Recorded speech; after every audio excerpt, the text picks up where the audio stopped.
What do you do when the thing that you didn't ask for happens in your life in the shifting seasons?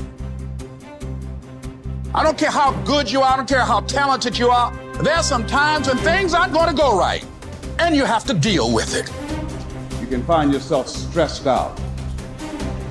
You can find yourself depressed, mentally fragile because of the experiences, the turbulence that you have gone through.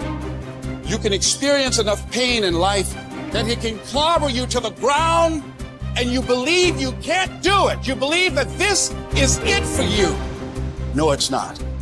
What if you told people the story of, hey, I had a fucked up life, but I don't want to tell you that. I'm going to tell you what I'm going to do next, and I'm going to go out and do it. That is what self-development is about. That is what peak performance is about. That is what breaking through self-limiting beliefs is about, is rewriting the story. Because as long as you have breath in your lungs, as long as your heart is beating, as long as you have consciousness in your mind, you can go and rewrite the story of how your life ends. Setbacks will happen. When they do, it's okay to cry, but eventually you have to get over it and move on. It is good to be uncomfortable. I've never met anybody who was terribly creative or gifted or strong in leadership who was also comfortable. It's always those people who say, is there not a cause? Those exceptional people who are uncomfortable with the times and rise to the challenge because they refuse to allow the chaos around them to determine the conqueror within them. People who resist the toll to go down and stand fiercely in spite of opposition and say, I'm going to do it anyway. Forget all your problems. Everyone has the same problems. It's our solutions to those problems that make us different. Do you have the courage to get what you want?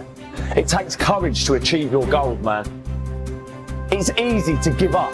It's easy to look at these people and make excuses as to why they can do what you can't. You have everything you need to achieve anything. Our great problem is not that we feel that we are powerless, but that deep down inside we feel that we are powerful beyond measure. It's an incredible thought. It's almost a scary thought, isn't it? But it's also true, because the powers that you have are extraordinary. Have faith like a child. Adults are too skeptical. You may not be able to do all you find out. You may not be able to do all you find out, but you should find out all you can do.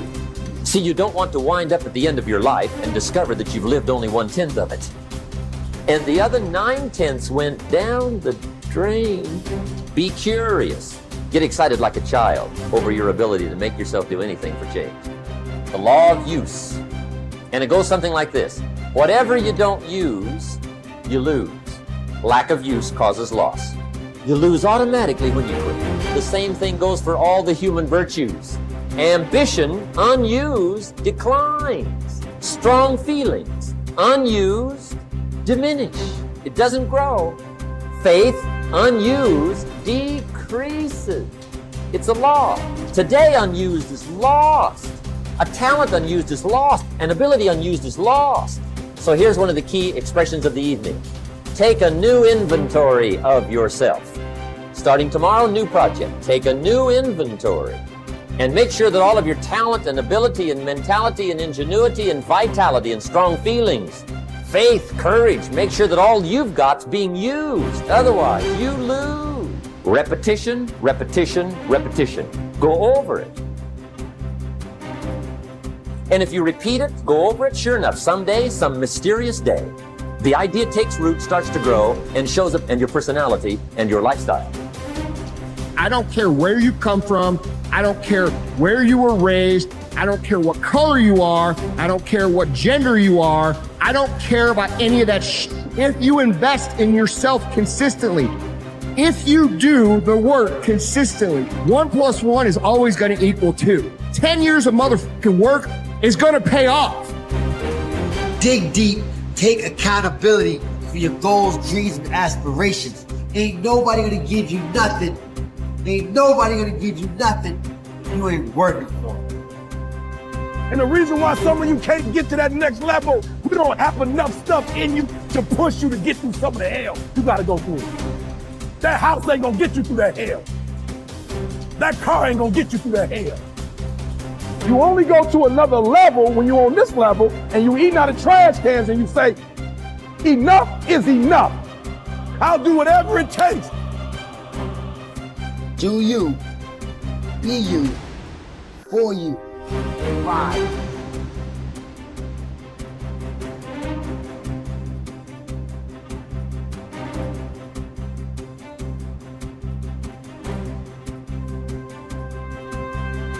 You should treat yourself like you're someone responsible for helping. And the first question is, well, why don't you?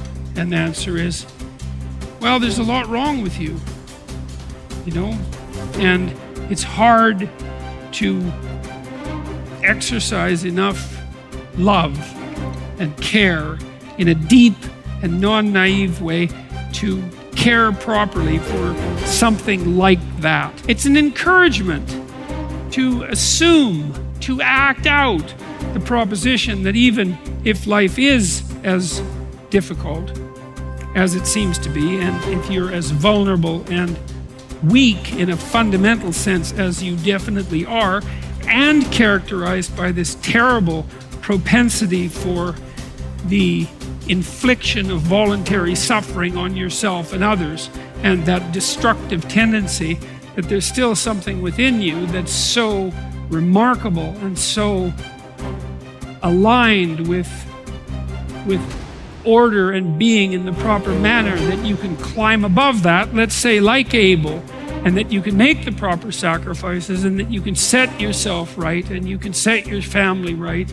and you can set the world right, and that the mere possibility that that might occur, that that might be within the realm of potential, means that you have a moral obligation to exercise the responsibility to take care of yourself as if you're something that matters.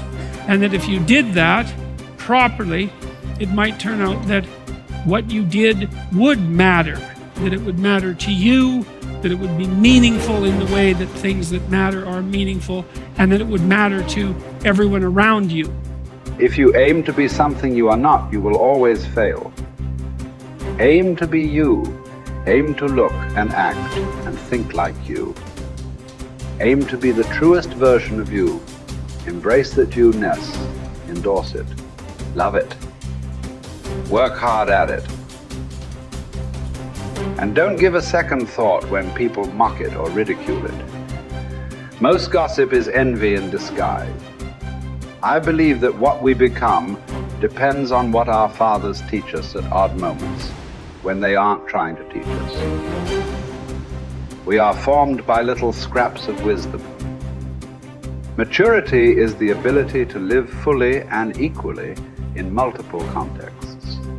Most especially, the ability, despite our grief and losses, to courageously inhabit the past, the present, and the future all at once. The wisdom that comes from maturity is recognized through a disciplined refusal to choose between or isolate three powerful dynamics that form human identity. What has happened, what is happening now, and what is about to occur. Immaturity is shown by making false choices. Living only in the past, or only in the present, or only in the future, or even living only 2 out of the 3.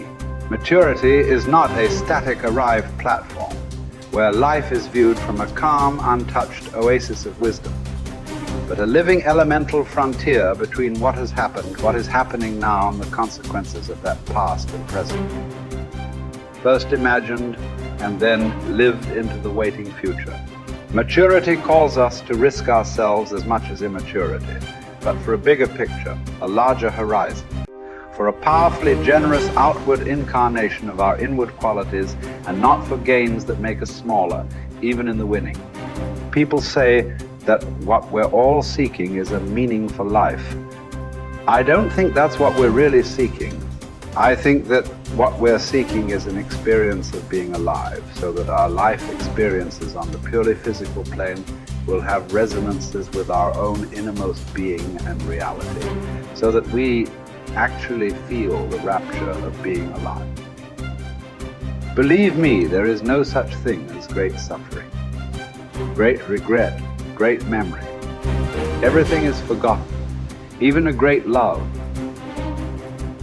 That's what's sad about life, and also what's wonderful about it. There is only a way of looking at things, a way that comes to you every once in a while. That's why it's good to have had love in your life after all, to have had an unhappy passion. It gives you an alibi for the vague despairs we all suffer from.